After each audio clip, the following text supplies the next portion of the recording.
Picture this. It's 3 o'clock in the morning at Whitehall Palace, London, in the year 1578. You lie awake in the royal bedchamber, 25 years crowned Queen of England. The air is thick with lavender and beeswax, heavy with the weight of surveillance. Behind the thick tapestries depicting biblical virgins, you hear them, the rustle of fabric, the careful placement of feet on cold stone, the ladies in waiting who never truly sleep.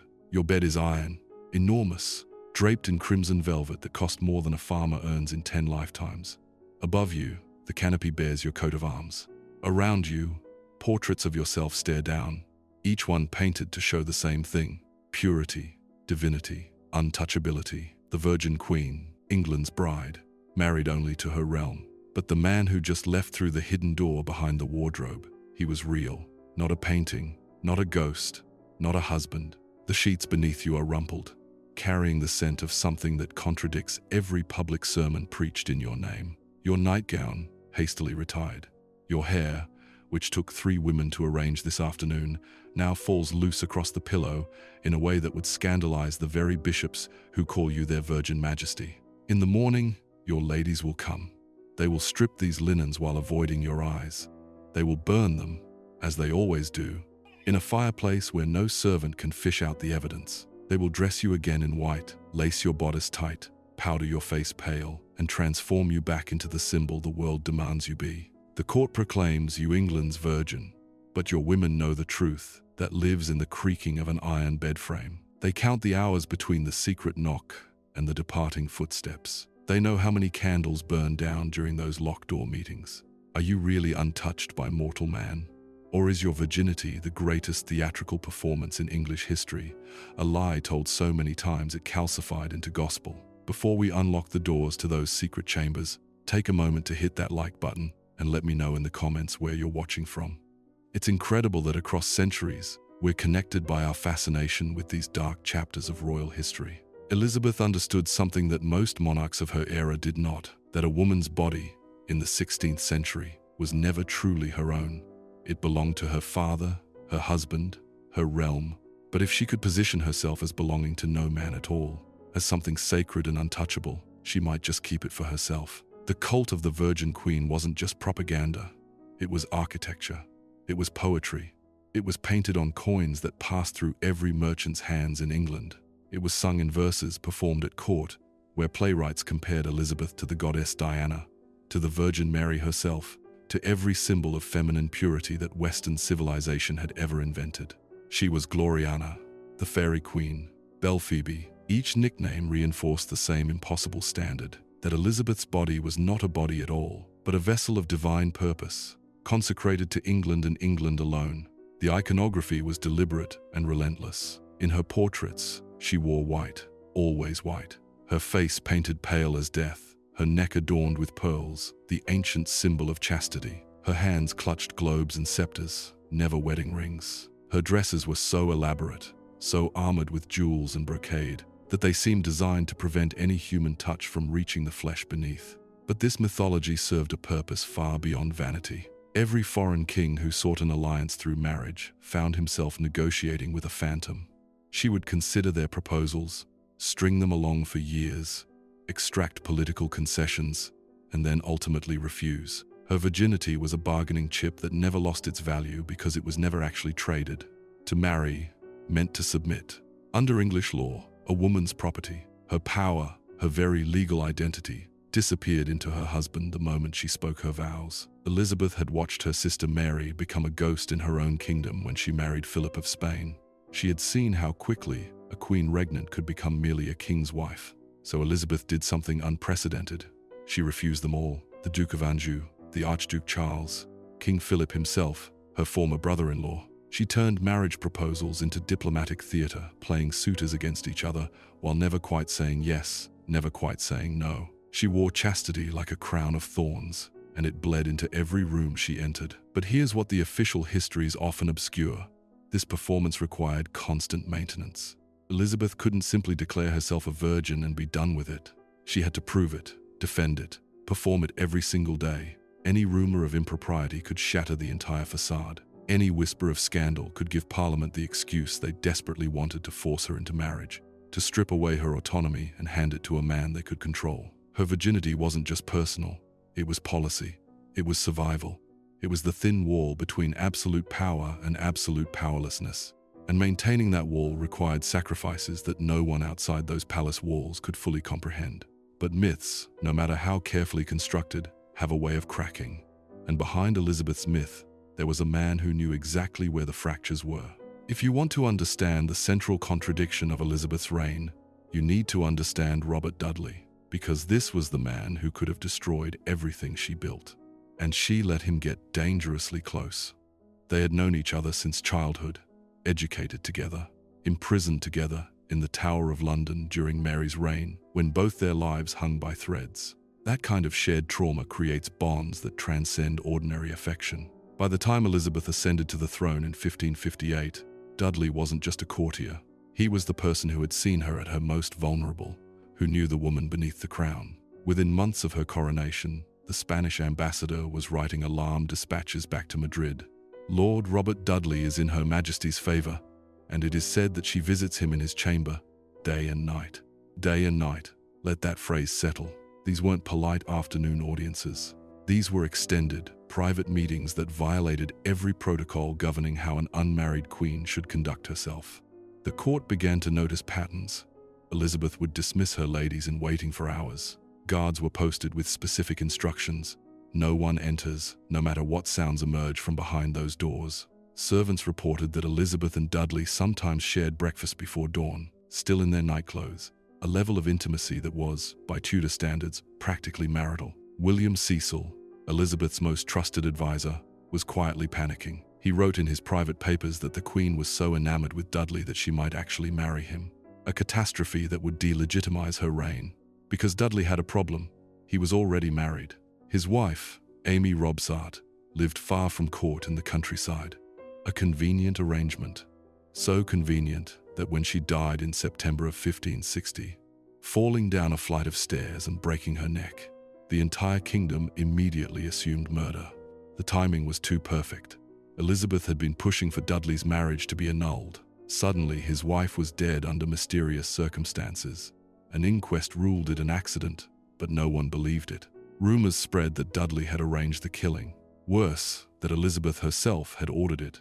If she wasn't his lover, why did she risk her crown for him? The scandal should have ended things. Any rational monarch would have banished Dudley immediately to save her reputation. But Elizabeth didn't. She kept him closer than ever. She made him Earl of Leicester, one of the most powerful nobles in England. She gave him a suite of rooms that connected to her own through a private passage. Foreign ambassadors were baffled. They watched Elizabeth stroke Dudley's neck during public ceremonies. They recorded instances where she pulled him into empty chambers and emerged an hour later, disheveled. The Venetian envoy wrote that the Queen is so attached to Lord Robert that she does not seem able to pass a day without seeing him. For nearly 20 years, this continued. The locked doors, the overnight visits, the way Elizabeth's face would transform when Dudley entered a room, all the careful, regal composure melting into something frighteningly human. Then, in 1578, Dudley did the unforgivable. He secretly married someone else, a younger woman named Lettice Knollys. When Elizabeth found out, witnesses reported that she nearly ordered his execution. She banished Lettice from court permanently. She refused to see Dudley for months. But here's what reveals the depth of whatever existed between them. She forgave him, eventually, because she couldn't bear to lose him entirely. When Dudley died in 1588, Elizabeth locked herself in her room for days. She kept his last letter in a box beside her bed for the rest of her life, labeled in her own handwriting, his last letter, not Lord Leicester's letter, his. So what actually happened in those locked chambers? Did Elizabeth maintain her technical virginity through some careful dance of intimacy that stopped short of penetration? Did she risk everything for a love that remained forever unconsummated? Or did the Virgin Queen lie? The thing about royal virginity is that it's never just a personal matter. It's a political asset that requires verification, documentation, and constant surveillance. And when you start looking at the actual historical evidence, rather than the mythology, the foundation begins to crack. The Spanish ambassador, Don Guerau de Spes, was perhaps the most diligent chronicler of Elizabeth's private life. His job was to gather intelligence, and in the 16th century, a queen's sexual activity was intelligence. In 1569, he wrote a dispatch that should have caused an international incident. The Queen has been scandalously intimate with Lord Robert and the Earl of Oxford. It is a fact known to all, not rumor, fact, known to all. The French ambassador, Michel de Castelnau, was equally blunt. He recorded that Elizabeth's ladies-in-waiting spoke openly among themselves about her nocturnal activities. These weren't serving girls gossiping in corridors. These were noblewomen who slept in antechambers adjacent to the Queen's bedroom, who dressed her, who saw her body more intimately than any man ever could officially. One particular incident stands out. In 1587, Elizabeth's cousin Mary Howard made a comment at court that nearly cost her everything. She suggested, in hearing of other ladies, that the Queen was as crooked as a crab in matters of virtue. The phrase was deliberately vague, but the implication was clear. Mary was immediately banished from court. But the fact that she felt confident enough to say it suggests the gossip was widespread.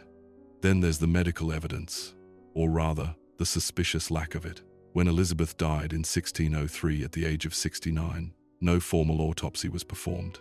This was unusual. Royal bodies were typically examined, embalmed, documented, but Elizabeth's body was rushed into burial with unprecedented speed. Decades later, during renovations to Westminster Abbey, workers reported something peculiar about the Queen's tomb. The coffin had been sealed with an unusual amount of wax and metal reinforcements, as though someone was very concerned about it ever being opened. Why such precautions if there was nothing to hide? Some historians have speculated about miscarriages. There are gaps in the historical record, periods of several weeks where Elizabeth was mysteriously unwell and saw no one. In 1560, she was so ill that doctors feared for her life, but the nature of her illness was never recorded.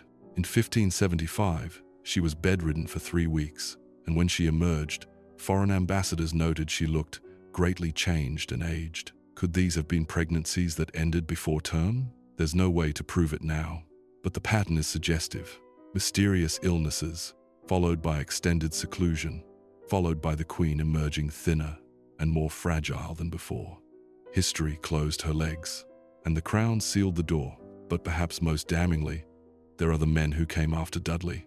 Because if Elizabeth truly maintained absolute chastity, why did she keep repeating the same dangerous pattern? The Earl of Oxford claimed, in private letters, to have shared the Queen's bed. Christopher Hatton, another favourite, received gifts and privileges that seemed wildly disproportionate to his actual talents. And then there was Robert Devereux, the Earl of Essex, 30 years younger than Elizabeth, who would burst into her bedroom in the morning before she was dressed or wigged. This final relationship, late in Elizabeth's life, was perhaps the most telling. Essex was impetuous, arrogant, and openly disrespectful of the aging Queen, yet she tolerated behavior from him that would have seen anyone else imprisoned. When he was finally executed for treason in 1601, Elizabeth fell into a depression so severe that her advisors feared she would die of grief. These weren't just friendships. They were relationships that consumed her, that made her irrational, that caused her to act against her own political interests. They had the intensity of romantic obsession. So the question becomes, if Elizabeth never physically consummated any of these relationships, what exactly was the nature of her intimacy with these men? And more importantly, why did she need them at all? To answer that, we need to go back to before the Crown. Back to when Elizabeth was just a girl learning exactly how dangerous it was to be desired. She was 14 years old when Thomas Seymour first came to her bedroom. The year was 1547, and Elizabeth was living in the household of her stepmother, Catherine Parr, the last wife of Henry VIII. Seymour was Catherine's new husband, a man in his late 30s with political ambitions that required money and influence. Elizabeth had both. As the king's daughter, she was third in line to the throne. If she could be compromised, seduced, perhaps even impregnated, Seymour could marry her after his current wife conveniently died. It was a plan so transparent that historians have trouble believing he thought it would work. But he tried anyway. The incidents were recorded by witnesses, preserved in testimonies gathered during the later investigation. Seymour would enter Elizabeth's chamber in the morning while she was still in her nightgown. He would tickle her, wrestle with her, slap her on the behind. Once, he cut her dress to ribbons while she was wearing it, with Catherine Parr holding the girl down and laughing. This was called playfulness, affection, harmless fun. Elizabeth, a brilliant and perceptive teenager, understood exactly what it was. A predator testing boundaries, seeing how far he could go.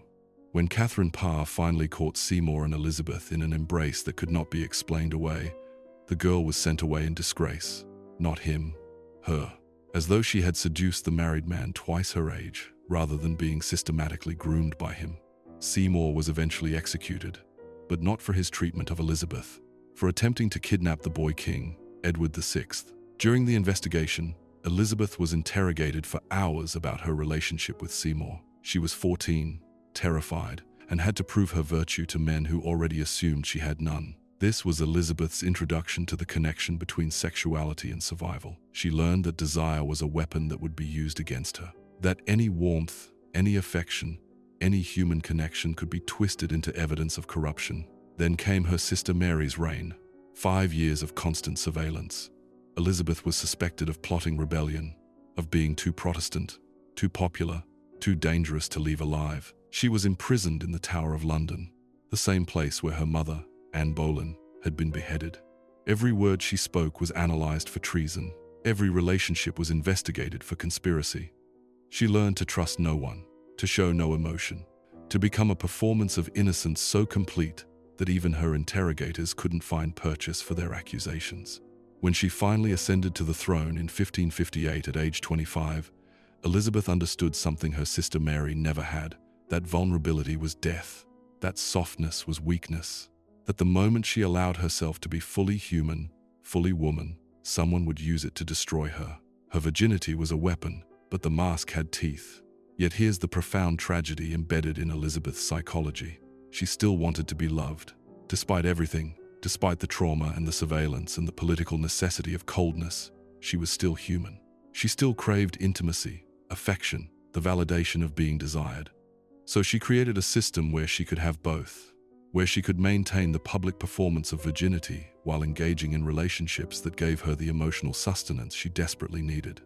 Whether those relationships included physical consummation or stopped at some carefully maintained boundary almost doesn't matter. The point is that Elizabeth spent her entire reign walking a tightrope between two impossible demands: the need to appear chaste and the need to feel alive. Every favorite, every locked-door meeting, every gift of jewels and lands to men who shared her bed, or at least her chamber, was Elizabeth trying to reconcile these contradictions, trying to have power without loneliness, trying to be untouchable while still being touched. The men who loved her, or claimed to, were playing a different game. They wanted land, titles, influence. But Elizabeth wanted something much simpler and infinitely more dangerous. She wanted to be seen as a woman, not just a crown. And that desire, more than any physical act, is what makes her story so endlessly fascinating. Because in the end, she chose power. Every single time, when it came down to the choice between love and sovereignty, she chose sovereignty. But the choosing destroyed her anyway. March 24th, 1603, Richmond Palace. The room smells of decay and rosewater, a combination designed to mask but never quite succeeding. Elizabeth lies in bed, 69 years old, refusing to eat, refusing to sleep, lying down because she believes that to lie flat is to surrender to death. She has been dying for weeks. Her ladies beg her to rest, to take medicine, to show some mercy to her own failing body. But Elizabeth has spent her entire life refusing to do what people beg her to do. Why start now? In these final days, when the performance no longer matters, witnesses report something fascinating. She keeps asking for her musicians. She wants to hear music, wants to be surrounded by beauty. And sometimes, in her delirium, she speaks names, Dudley's name, others, men long dead. What does it mean that her last thoughts circle back to them, to the relationships that defined her private life even as they were denied in public? She dies without last rites, too weak or too stubborn to participate in the religious rituals that would absolve her sins. Her ladies dress her corpse in white, naturally. The Virgin Queen must remain the Virgin Queen, even in death. The funeral is magnificent.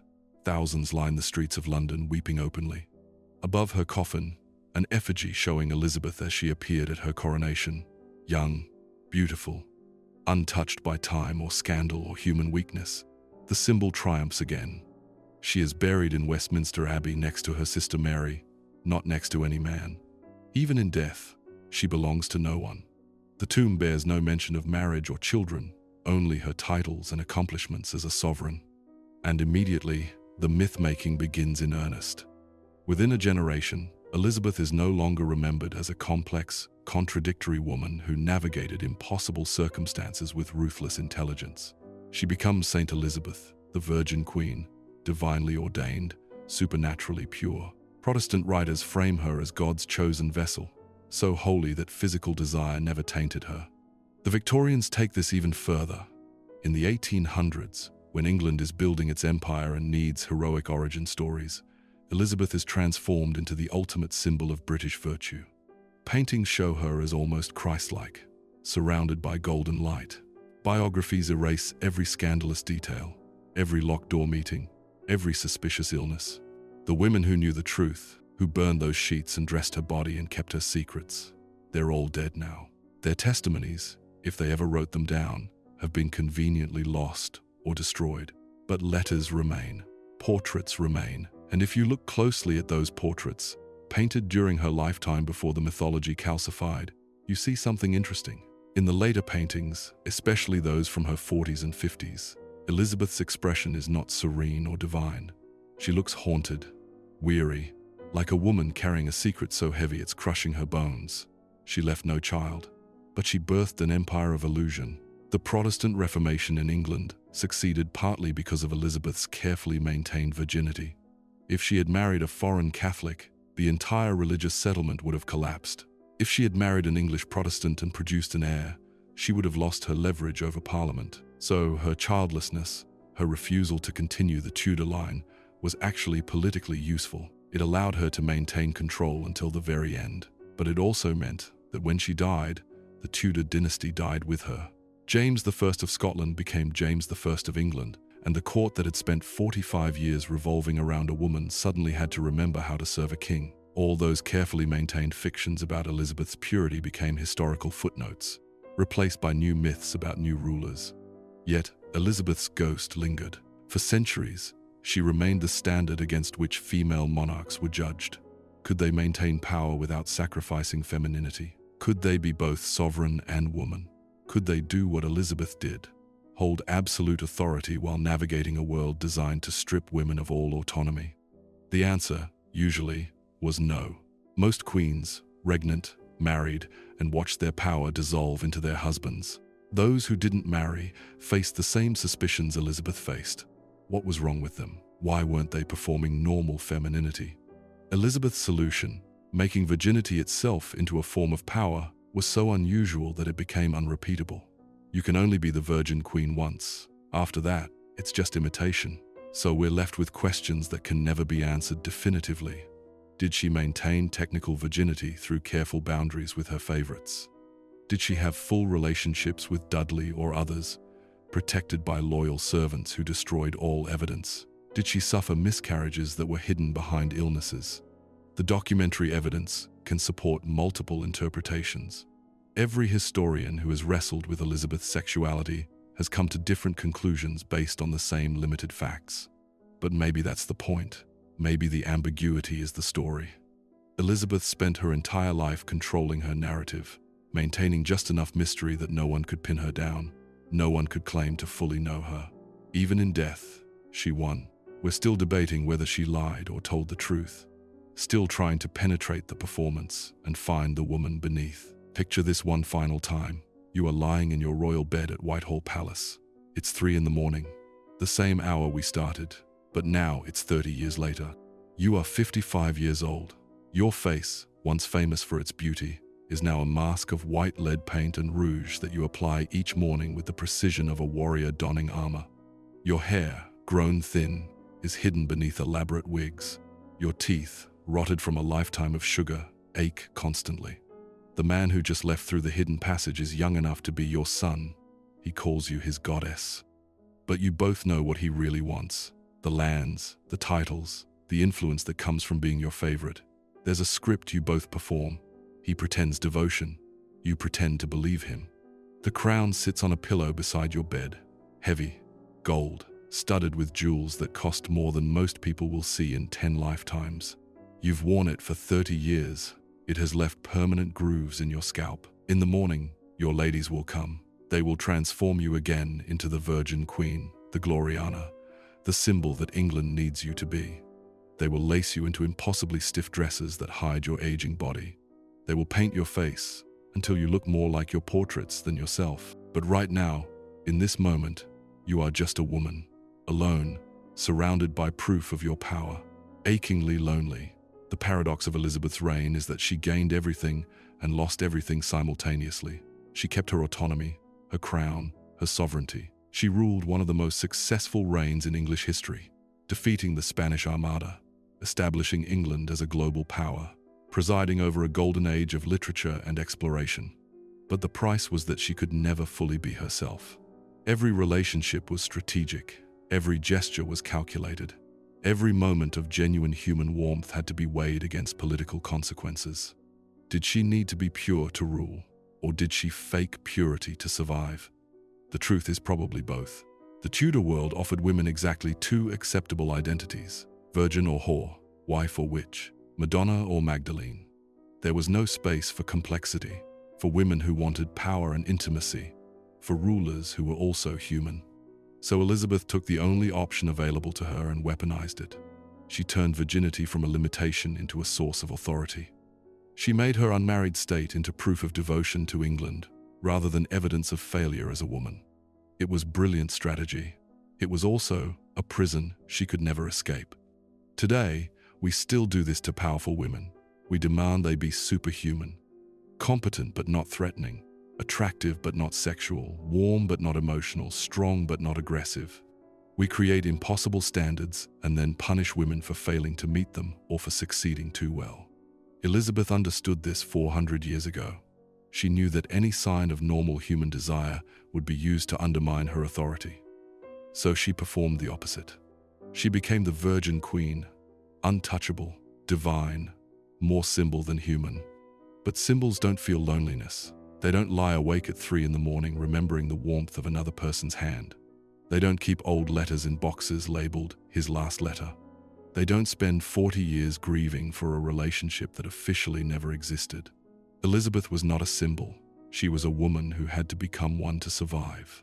She died a virgin, or she didn't, but either way, we made her lie about it. The question isn't really whether Elizabeth had sex. The question is why we care so much.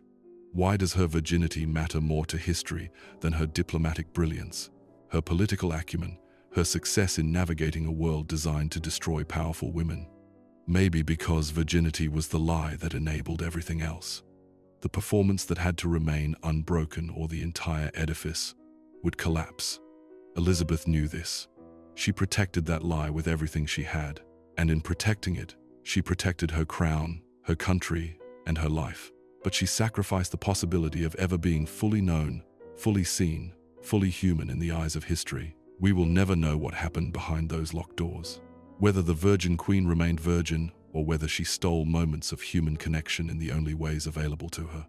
But we know this: Elizabeth won. She kept her power until the day she died. She outlived all her enemies. She transformed England from a minor kingdom into a global power. The cost was her humanity. History got a symbol, but the woman beneath the crown, the one who wanted to be loved as much as feared, who needed connection as much as sovereignty, she disappeared into the performance. And 400 years later, we're still trying to find her. And if you stayed this far, please subscribe to the channel and watch this video next about the most inbred man in European history.